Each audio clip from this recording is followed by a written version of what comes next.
All right. Hey, Machiel Daves here. All right. I'm glad to have you here, Michael.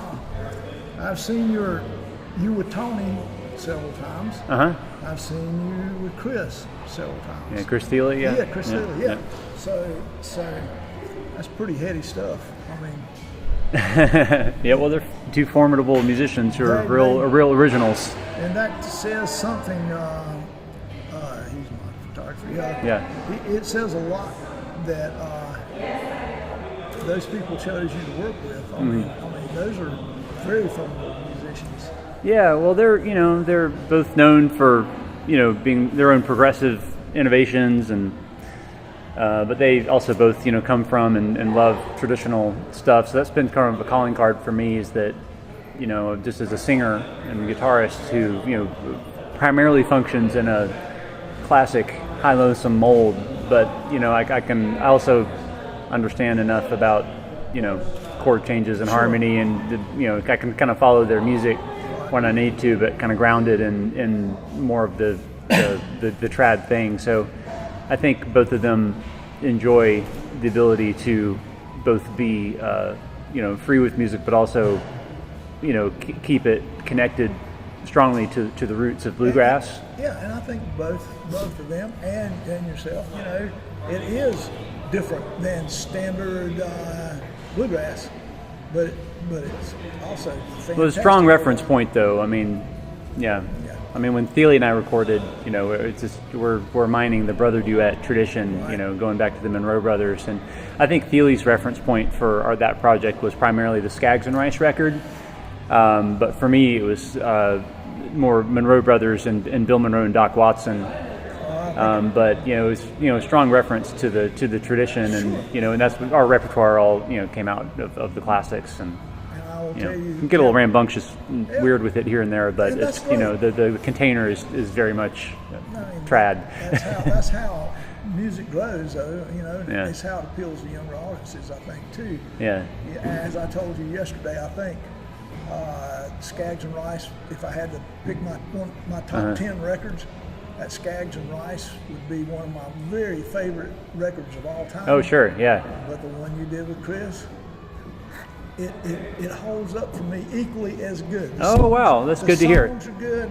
The interplay with two exceptional musicians is really good. Yeah. And at this point in my life, I'll probably play it more than I did the Skaggs. Oh, it was a fun conversation. That record's coming up on its 15th anniversary. That came out in 2011, but it's good. I do. It's nice to hear from people, who still listen to that record and are a bit like, that.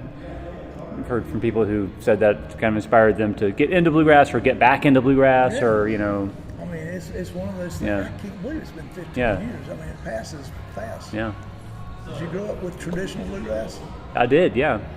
Yeah. Well, my parents played fiddle and banjo, but they were more in the old time world. Sure.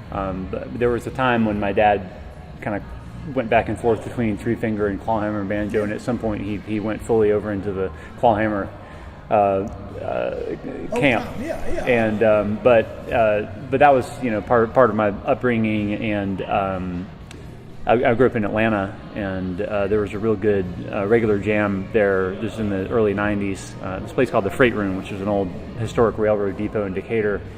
The depot's still there. They don't still have bluegrass, unfortunately, but that was every Thursday night. That was the spot in Atlanta, and they had people from Atlanta and then people coming in from Alabama and North Georgia, and it was a really good mix of old folks and young folks, and there were some real characters.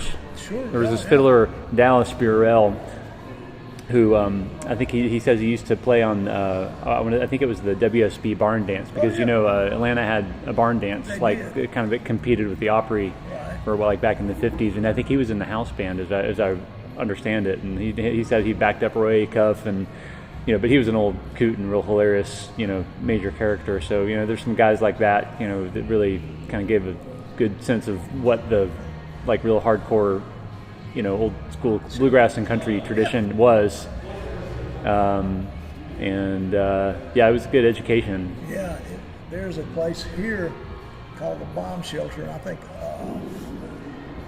Unspoken Tradition, Acoustic Syndicate, Brook and Darren, All Ridge, they all, myself, they're all products of this place called the Bomb Shelter. Yeah. And all the bluegrass musicians would get there in this little place in Cherryville, which was really a bomb shelter. Wow. And they would play. Wow. Yeah. And most of them started out as kids there, and then wound up all working professionally. So that's great. Yeah, those regular jam sessions and venues that support that kind of music and create a community around it, so important for it's I guess these days people do learn about bluegrass on the internet and learn it that way, but it's really in its classic form. It's passed down just by going to the spaces like that and jamming. And with the Freight Room in Atlanta, they had, it was a jam every week, and they would have bands inside, and maybe once a month they'd get an act coming through from Nashville. And so I got to hear John Hartford, the Tim O'Brien and the O Boys, Clara Lynch. There was I remember a memorable night of a duo of Butch Baldessari and David Greer, and stuff like that. Norman and Nancy Blake, but then the thing that really cracked open what is bluegrass is when Larry Sparks showed up. You can't really. That's a pretty good statement there. I loved Tim O'Brien, but then when Larry showed up, he he and his band, his bands are all like these 15-year-old farm boys, and pouring out of this decrepit limousine from 1972 with and he was there in his suit and his pompadour, and just. He did he got up there and performed, did the thing with the leg, and did like a recitation. It was so real, and I'm like, this is it. This is what it is. I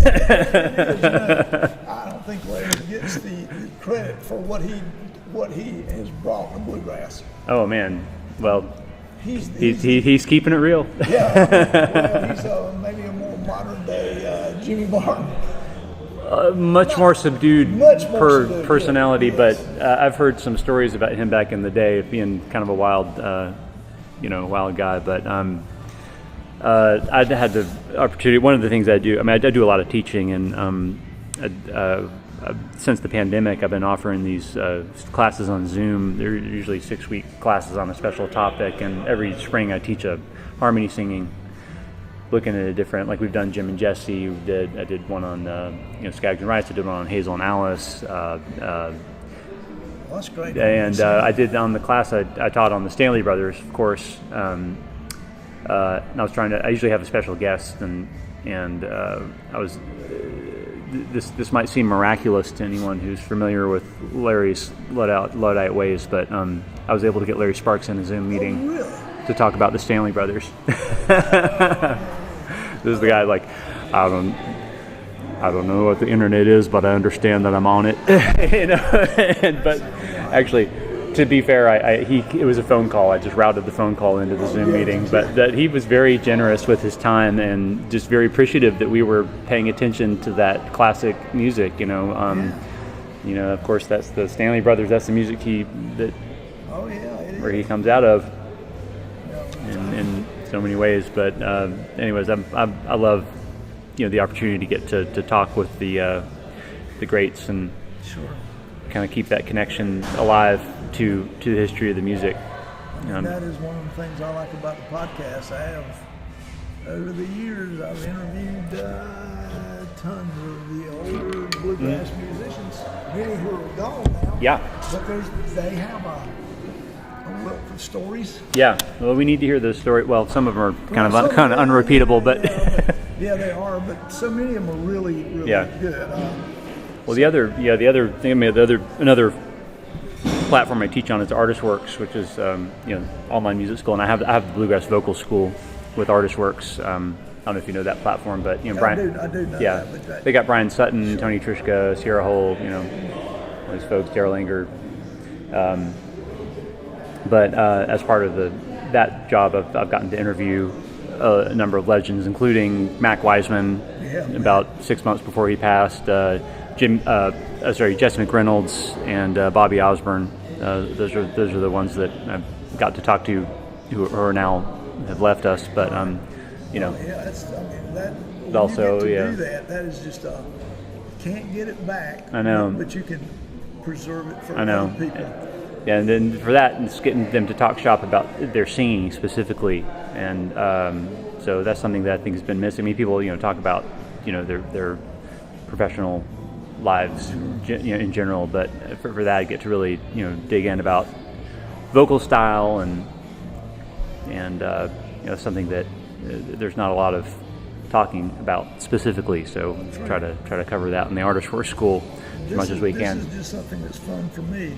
So how much of the people from your singing school, how much did they rehearse their singing, or was it pretty much? Well, I don't always know how much on the how Artist Works works is like a subscription. You can you subscribe and you have access to this curriculum, and students can work on it on their own at their own pace, and they have the option of sending me a video of them working on, and then I respond to it with personalized feedback. So there's only a certain percentage of students who actually submit a video, and I get to see what they're working on. But I've traveling around and playing festivals, I do love getting to meet some of these students in person, and maybe it's someone who's never submitted a video but has been on the school and learning from it, and I get to, hey, I learned these songs from your school, or I learned I learned about how harmony parts fit together, and then I was able to put that into practice in a band. I love hearing that, or I started a jam or whatever, or I didn't even realize I could sing. There's very little history of instruction in bluegrass vocals. Oh, very little. I think certainly compared to all the instruments. I mean, there's decades of instructional material out there, books, and then VHS, and then DVDs, and then online stuff for all the instruments, but not for vocals. So people just don't even know how to break it down.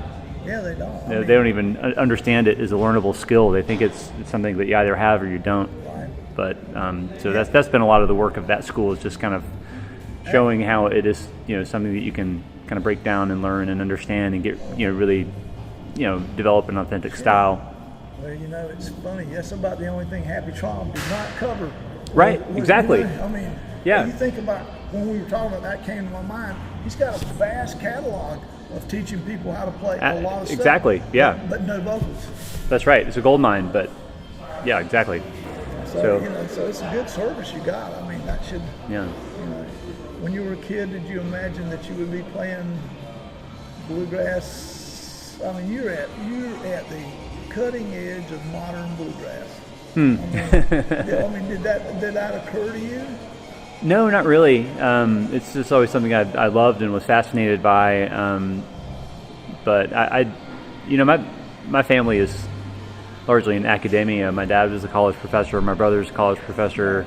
My great-great-grandfather was the founding president of Georgia Tech University, and so there's a lot of the strong tradition of teaching in my family, and so I just always assumed that I would, go into, academia of some form, and I didn't see it happening this way, but along the way it has happened. But I'm a performer too, and I always assumed that I would do music on the side just because I loved it, but I did not foresee it, turning into a job or profession. Do you have family support with this? I mean, did they approve, or do they want you to do something other than play music? My parents. Oh, absolutely. No, they've been very supportive. That's great. Yeah, I think my dad, in addition to playing the banjo, when he was younger, he played the clarinet, in bands and orchestras, and he wanted to go into music, but his father disapproved of that as a career path, and because my grandfather was an architect and thought my dad should be an architect too, but that just wasn't a good fit. But so I think my dad has always been very supportive of me wanting to go into music, even though that it kind of took a long time to figure out that that's actually what it was a path that was open to me.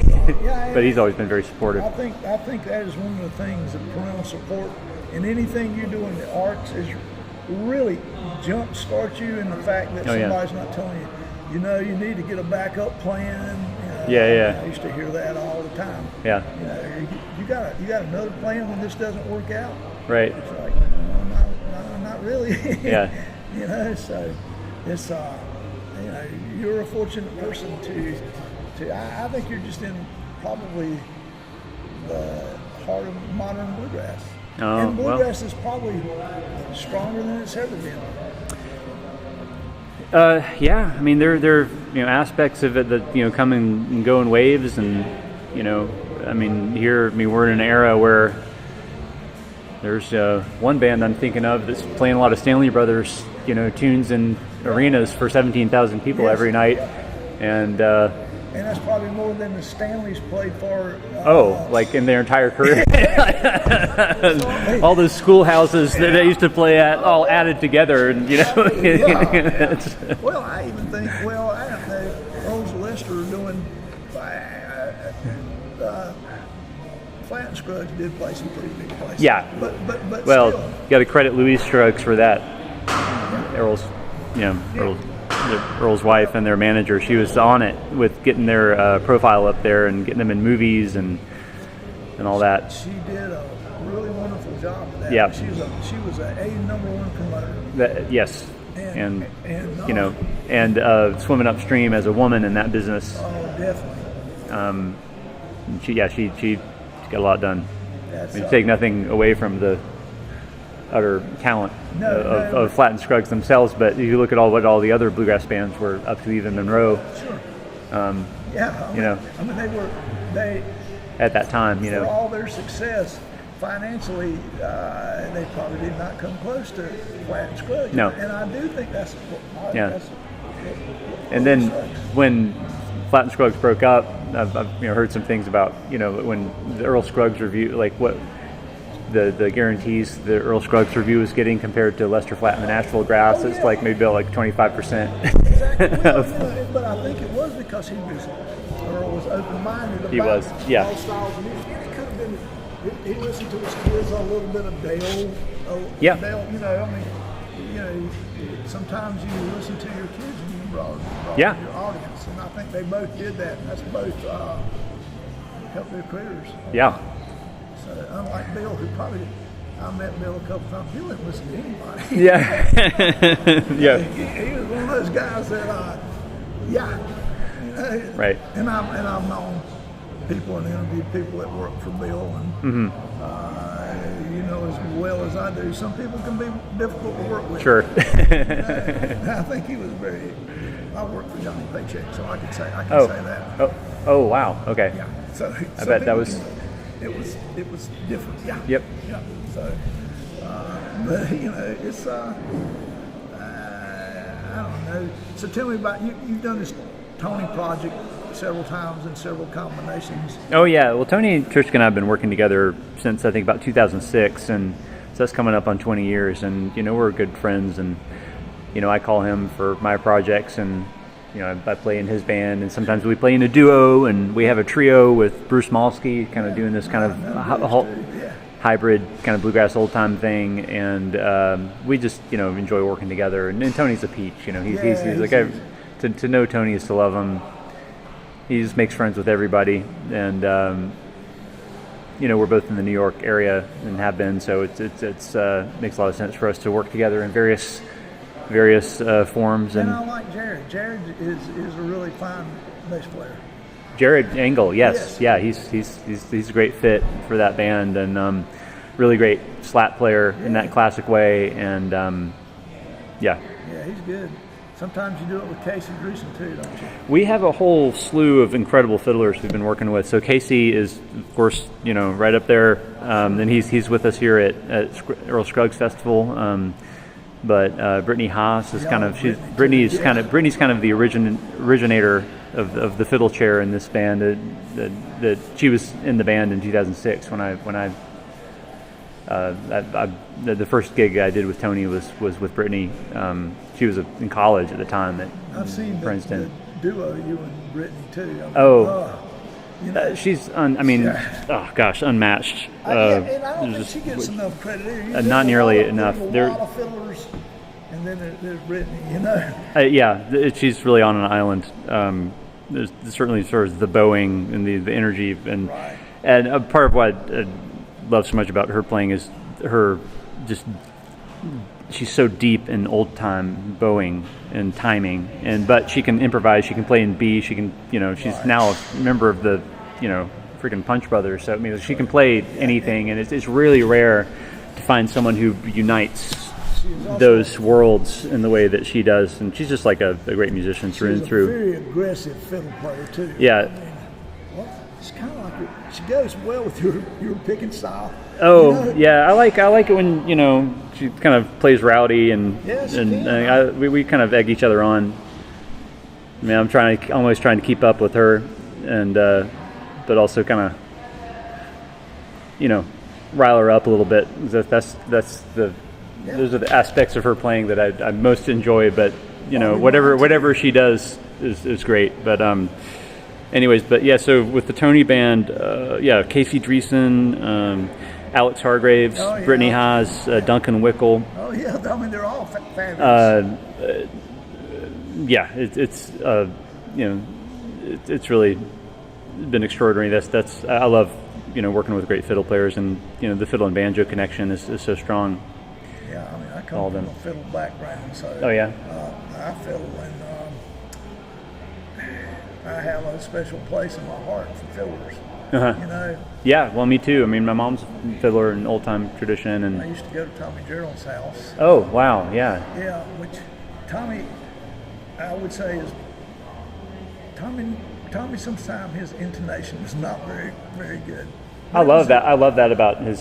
I love the scratches and all the in between notes, and who else? My favorite bluegrass fiddler is Tex Logan. Oh yeah. Historically, and I was talking to Sam Bush about Tex, because Sam played with Tex a bunch in the '70s, and they were really close, and Sam of course is also a great fiddler, and Tex was showing Sam something on the fiddle, and Sam told me, Tex is like, boy, you got to get that note in the crack, or it ain't gonna sound right. So he's talking about playing in between the normal pitches, and I mean that's just such a rich part of Texas playing, and it shows up in Tommy Jarrell and a lot of old time music. And I mean it's in Western music you have 12 notes, but in other like in India music you have 81 notes, basic notes, and then a lot of microtonal. There's just so much expression that can be found in between the notes, and that if your ear is not used to it, it just sounds out of tune. But if you're accustomed to it, it's just another tool for expression. I mean, I agree. And I love that. And then, speaking of Tex Logan, one project I've been working on is I'm producing an album for Tatiana Hargraves, who is another one of the greats working. And also, like Brittany, is so deep from the old time world, but can stretch. But Tati's doing an album of Tex Logan music.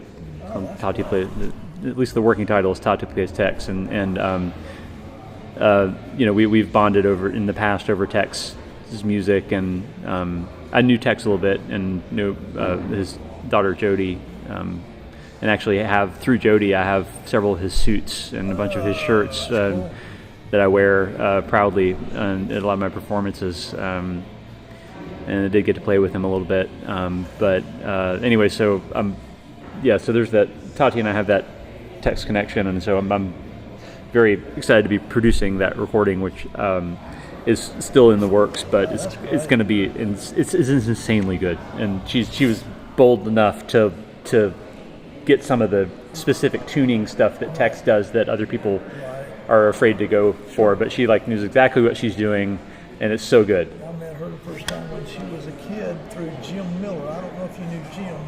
Jim was an old time. Oh yes. But he played with Don the Buffalo, which is totally a different thing. Although Jim and Tara, I met them first when they were kids through old time fiddle stuff. But then that was the first time Jim told me about her. And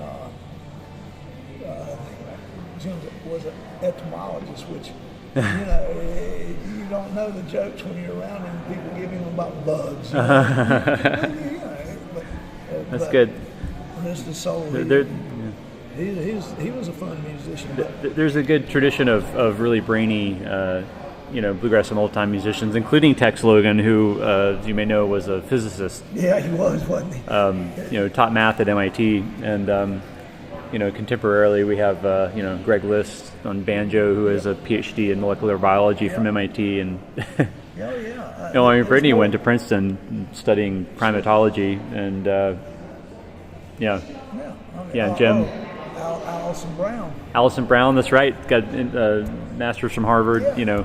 So it's Well, Tony Trishka's dad was a physicist. I did not know Taught that. at Syracuse. Really? Yeah. Well, as you all, as musicians know, music is much a science as it is a art. Well, it is, Maybe more but so. what part of what I love, especially about Texas playing, is that you might think, oh, here he's a math genius. He probably has a very kind of refined and fancy fiddle style, but that is not at all the case because Tex was one of the most feral-sounding fiddlers. I mean, he was so, unhinged when he played, and I think that's just an expression of his brilliance. I think his bow arm was pretty fabulous. Yeah, he evidently drank a lot of coffee too before he played. That probably helped that driving fiddle bow he had.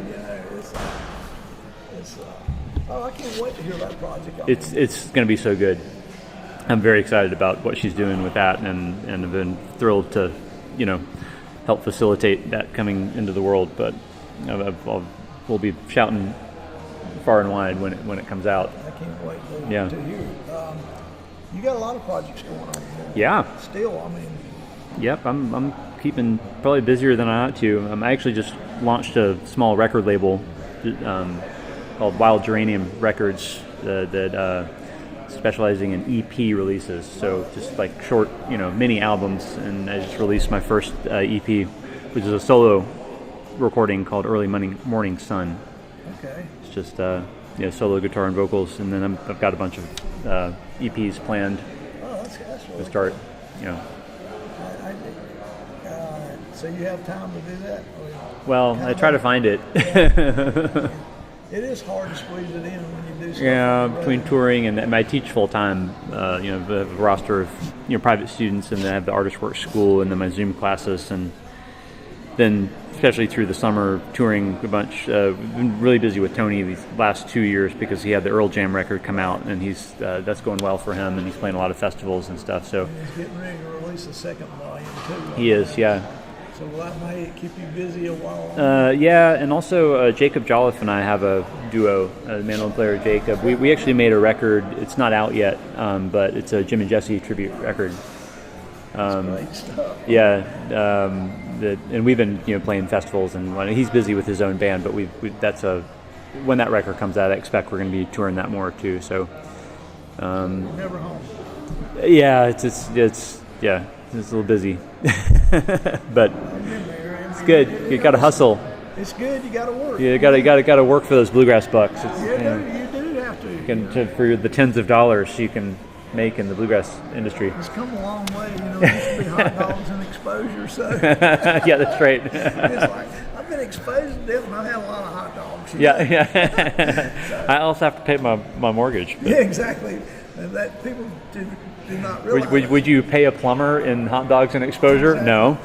I just there's a friend of mine who played up here a band called Finkelstein 3, and they played Thursday and they played yesterday. And the guitar player, who is fabulous, came to me and he said, between teaching guitar lessons and he does online teaching and making bluegrass bucks, I may have to get me a job. So I'm looking for a real job. And it's Yeah. Yep, that's totally valid. There, a lot of great musicians who, have another gig and they're still. J.D. Crowe. Yeah. Worked at the post office Oh yeah. nearly 40 years. Well, the seldom scene, Yeah. all had day jobs, Sure. Yeah. except for Duffy, I think. Yeah, Duffy probably never had. Yeah. I doubt Duffy ever had a real job.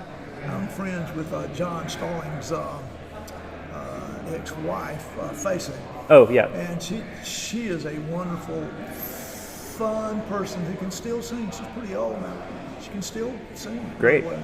Yeah. She's one of my fun music partners around. Oh, nice, yeah. So, and she was right there for all that seldom seen stuff. Yep. And then when I was in college, the guy who lived underneath me took me to Doc's house, Doc Watson's house one day. Michael Coleman. Oh, yeah, yeah. Mike? Yeah. And he's a banjo player then, but he took me to Doc's. And it was before tuners, you know, and we were all tuning up, their cells tuning up.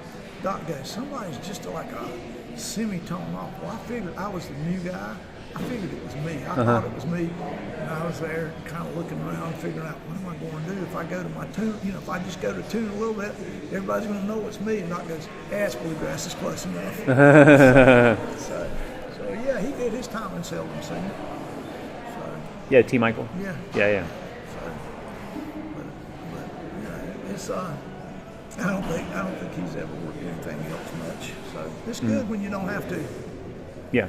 And it's good when you don't have to work for people like Paycheck. Yep. Rest his soul. I'm sure you got stories. Oh yeah, I got. I bet that got hairy. I appreciate. You're a busy man, and I appreciate you taking the time to come and do this. Oh yeah, well, thank you. It's good talking to you. It's a great story. A lot of stuff good. And again, thank you. Thank you. Nice talking to you.